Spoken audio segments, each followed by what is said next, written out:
বরিশালে bowling tips দিচ্ছেন বিসিবির সভাপতি আমিনুল ইসলাম বুলবুল। রান্নাপের তোমাদের কোর্সে বলছে যে আমরা আরেকবার রিমাইন্ড করতেছি যে প্রথম ফাস্ট বোলিং এর 6টা ইয়ে আছে ফান্ডামেন্টাল। 1 নম্বর হচ্ছে রানার হাতের কাছে থাকে, আর যদি এখানে থাকে অসুবিধা হবে না।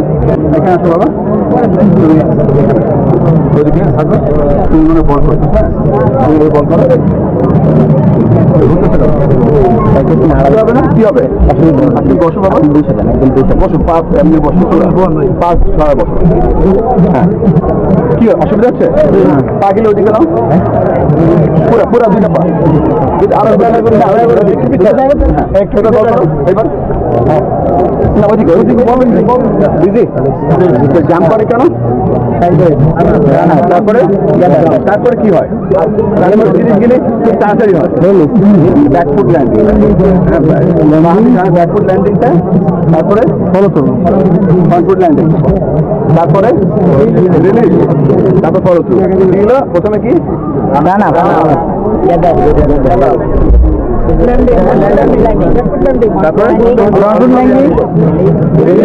তারপরে সবচেয়ে ইম্পর্টেন্ট কি না রানা, সবচেয়ে ইম্পর্টেন্ট তোমার চোখ। এইদিকে টাকা যদি টাকা গেলে হবে না, এইগুলো তোমাদের কোর্সে অনেকবার বলছো তোমাদের। এটা যখন তুমি করবা তখন করার সময় মনে রাখবা যে এই যে যখন তোমার সমস্যা হবে ওই 6টার কোনো একটা ফিরে যাবা, দেখবা ঠিক হয়ে গেছে।